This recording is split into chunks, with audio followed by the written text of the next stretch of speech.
Hey, welcome, all my right thinkers. Thanks for tuning in to check out your board. P Funk, thinking right, out here in the lab. Where I do what I do for you. Oh, this is the classroom, laboratory. Now we going into class. I'm gonna hold service right here in my laboratory, but we're gonna call it the classroom for now because I'm about to teach. Let's do what I do. Writism, 25 rules to live by. Storytelling, story with a message. Message and story for life. I give life lessons. I'm saying you do the receiving. I hope they're working out for you. So let's do what we do. Right thinking mission, and that's what I'm on, is to enlighten, inspire, educate, and motivate you, the individual, to a higher spiritual level of enlightenment. Right thinking way of life through mental and spiritual discipline daily will help and guide you to obtain that goal of spiritual enlightenment, aka know thyself. Why? Because my mission is for you to do just that. Know thyself. I'm gonna give you what you need to do just that. All you gotta do is tune in. I got you. Let's go. You're doing that, so I gotta do my job now. Make sure you get it. All right. Know thyself is the question that all right thinkers should have the answer to. If not, tune in. I'll help you with that. Let's go. A person who knows not and knows not that they know not is foolish. Disregard them. A person who knows not and knows that they know not is simple. You can teach them. That's why I do what I do for you. I appreciate you. Stay tuned. I got you. A person who knows not and believes and think that they know is dangerous. Avoid them. I do. A person who knows not, excuse me, a person who knows, but knows not that they know is spiritually asleep. I'm the spiritual law, like here to wake you up with knowledge of self. That's what I do. A person who knows and knows that they know is wise. Follow that. All these persons, they reside in you. Right thinkers know thyself. And to my app, be true. It's Funsville for me now. Hold on, because if you're a student of right thinking philosophy, you're about to enjoy yourself. Why? Because I'm about to have a whole bunch of good lessons for you that you can learn and use and put into your daily life like I did. This book was given to me about 3, 4 years ago. This is my third time through the book. I was giving classes. I tried to use it. It was a little bit too heavy for the people that I was teaching, so I had to back up off it and go another route. Now I'm back in my class, advanced knowledge students. Y'all can comprehend my lessons, I hope so, but that's what I'm at. I'm teaching from a high level, higher perspective. So those who understand, let's go. Those who don't, catch up. All right, right quick. Introduction into right thinking philosophy, aka Shetaut. Now, let me break that down for you. That's where we're gonna start. I done gave you a little introduction. Now I'm taking you to the introduction to who and what we're about. The ancient Egyptians created, listen, a vast civilization and culture earlier than any other society in known history. So I don't need to hear about, nah, don't care about that. Ancient Egyptians created a vast civilization and culture earlier than any other society in known history and organized a nation that was based on concepts of balance and order, aka Maya, as the foundation for the practice of their religion and the pursuit of what spiritual enlightenment, aka my favorite, Nihas. The ancient Egyptians began to what realize that the world is full of wonders, but also that life is fleeting. It's temporal. Ain't got a long life here on earth. Okay. So they realize a deeper aspect of the human existence and the existence of what a higher dimensions of reality, as well as an intelligent underlying transcendental consciousness as the essence of all creation. Hence, God is all conscious. God is all knowing. God is, yeah, that's the concept. We figured that out thousands of years ago. And they developed what? A spiritual system. Listen, that were designed to allow human beings to what? Understand the nature of this secret being, aka God, who is what? The essence of all creations. We call them Amun, the hidden one. Amen means hidden. but it's also, they call it the spiritual system that taught this. Right thinking philosophy? No, excuse me. She taught that. And again, I call it right thinking philosophy. Why? Because I practice their philosophical points of views pretty much to the letter, but I also added in a little amended from my personal perspective and my other knowledge and understanding at this point in time. But it's based on the Shetaut letter philosophy. I didn't change it. I just brought a little more to it. That's all. I don't change nothing. I just add a spoke. I'm not reinventing the wheel. Just add a spoken to make it digestible for us at this point in time for me to get my point across. Quickly, this is the sign for the netter, not a person. See what it is? See that? Okay, that's the netter. So we're not idle worshippers. Okay. Oh, no, no, no, no. So let's explain what. First of all, Shetaut means secret or hidden. That's the start. Netta means divinity. So the hidden divinity. Amon, the hidden one. That's why we respect him, call him that. We put it in perspective so that you can understand it and get a better perspective so that you can use it. That's the intention, that's the purpose. The esoteric meaning is the hidden meaning, the really out, the real concept. The exo is for those who just want the masses and call it. But higher level knowledge, where we at right now, I'm doing it all esoteric. Exoteric, you can get that somewhere else. Here, you're getting esoteric, the hidden meaning. Now let's talk about who is Netter in the Kemetic ancient Egyptian religion. I just showed you a staff. It's going to explain it to you. The symbol, remember, we didn't have words. We used hieroglyphics, pictures. We call it pictogram, but it's called Madrunetta, writing of God.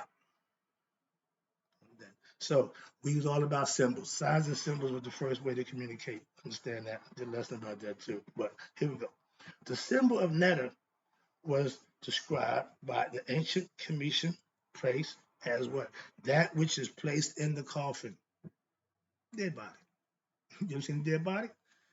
Wrapped, mummified. That's what the stick represents. What? Watch this. Now the term Netter, spelled with no vowels, N-T-R, or Netter, N-T-J-R, comes from the ancient Egyptian hieroglyph language, which did not record all of its vowels. They pick and choose when they want to use it. So, yeah, aka willy-nilly. Okay. But however, the term survives in the Coptic language as what? Netar, N-U-T-A-R, which is the same Coptic meaning, still divine force or sustaining power. Netta is God power. That's what Netta means. So understand that. Now we understand, when you hear Netta, that means God power. Okay? And applies in what? The present as it did in ancient times. The same thing. God is still God. He ain't changed.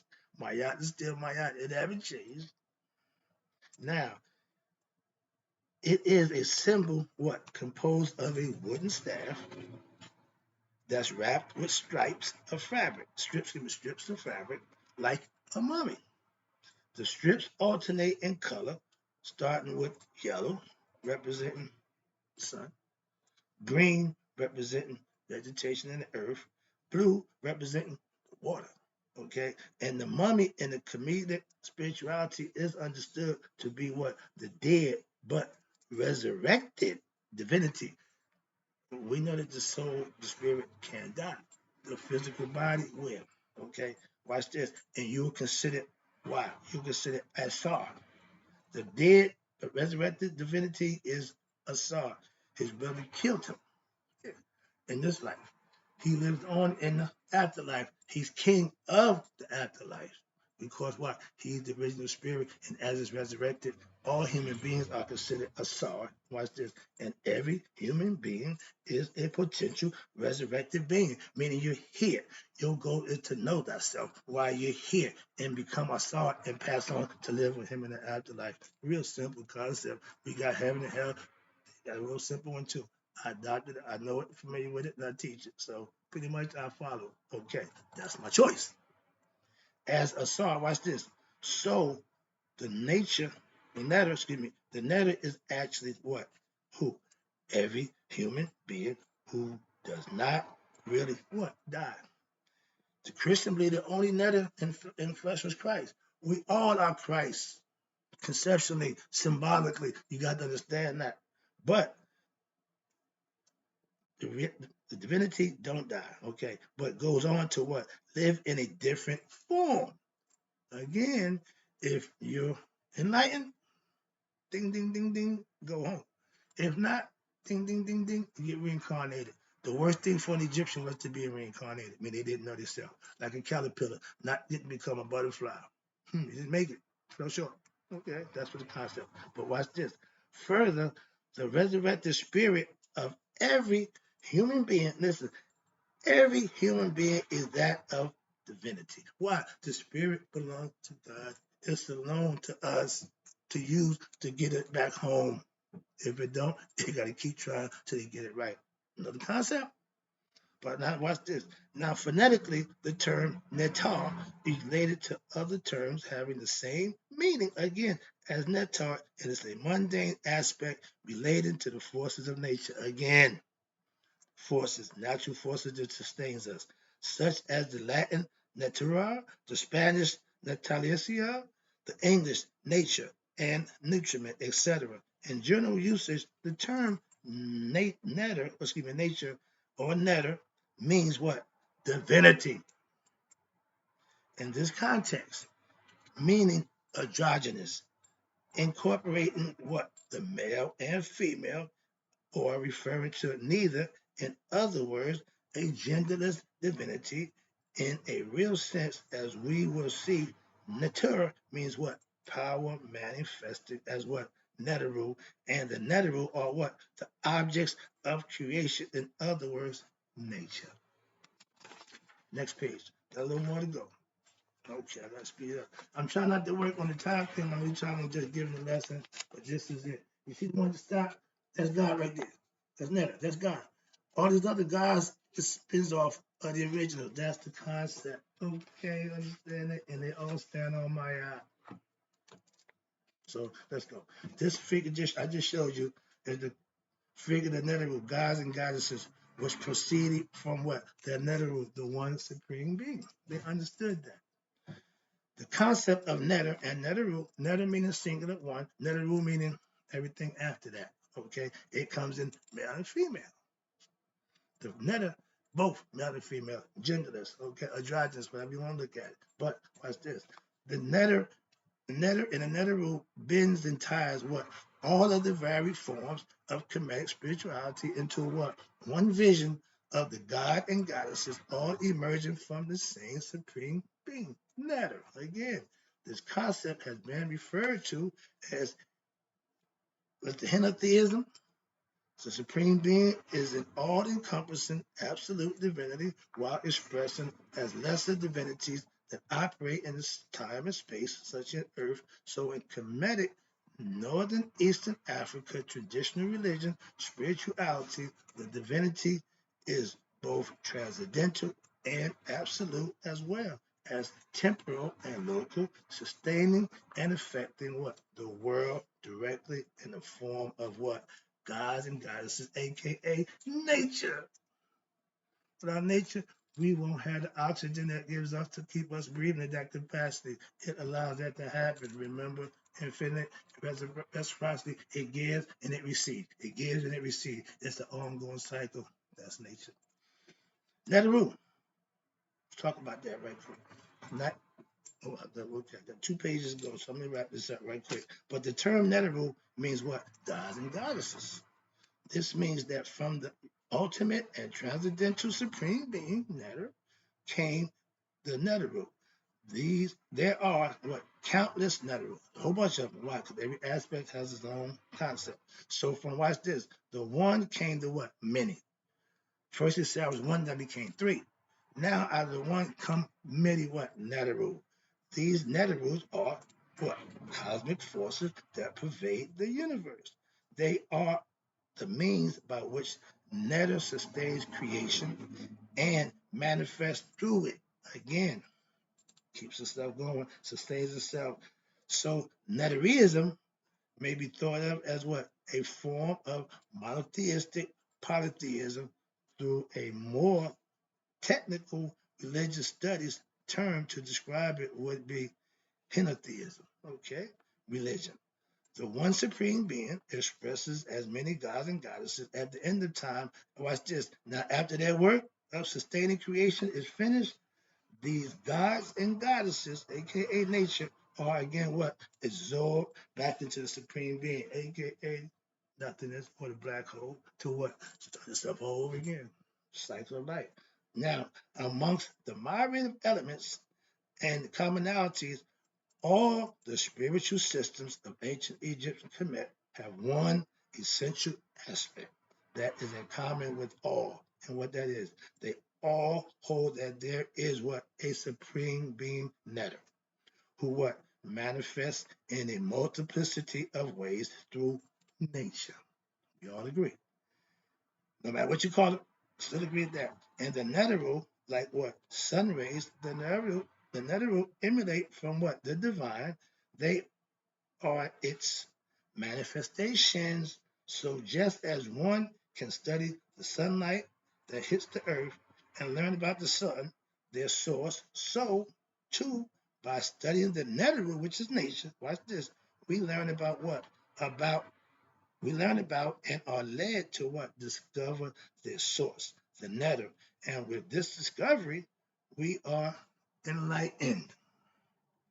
The netherworld that we depicted anthropomorphically, the netherworld may be depicted anthropomorphically, zoomorphically, or as a composite combination of the two, half animal, half human, top and bottom, body and head.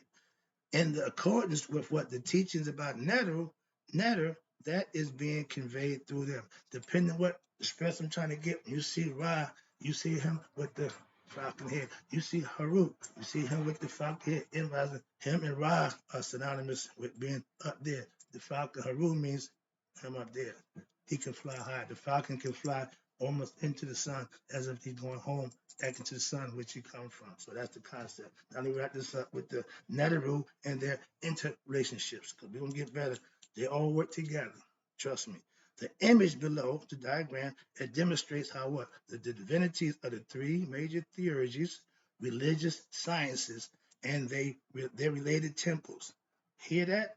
And the priests and the priestesses in ancient Egypt are related and originated from what? The Anuian theurgy, the first one, the study of the interrelationships of the who? The Netarian, Neteru, meaning groups of goddesses. The practice of their teachings, here we go, and the experience of the what? Evolution that comes from the study and the practice. It constitutes the practice of what? Theurgy, as well as the practice of theology. Theurgy is the study of the God. Theology is the study of the science. So understand it. You have concepts that's been studied a long time. Understand, please? And the Netarian religion is theurgy and religion are what? Not the same thing. Religion, here we go, is what? The organized practice or worship directed at a divinity based on what? Dogmas and traditions of the worship for promoting a spiritual goal, which is getting to God, and a astrology such as in ending up with in heaven with God. Okay? Ending up in heaven with God. What the hell is that? I keep telling my people, the reason I don't deal with religion, you just took God and put him somewhere other than in you. That's religion. That's why I don't follow it. Spirituality teaches God is in you. Heaven is in you, not out there. So get that. They just did it, not me. Moving on. Now, however, that may be conceived, watch this, in accordance with the form of theism of the religion, monotheism, pantheism, polytheism, henotheism, etc. All them isms, what? The concepts. Simple. We all have them. Theurgy is what? A science, listen, of religion. A prescribed program for what? Promoting higher consciousness through what? Through a philosophy and disciplines carried out, manifest for yourself by who? The priests and the priestess at the time, in accordance with the prescribed and precise programming of religion and the metaphysics designed to what? Lead you to aspirate to what? Experience higher consciousness for yourself. Watch this. And in any case, ancient Egyptian religion, the program is what? Dedicated toward the attainment of nihas, which is know thyself.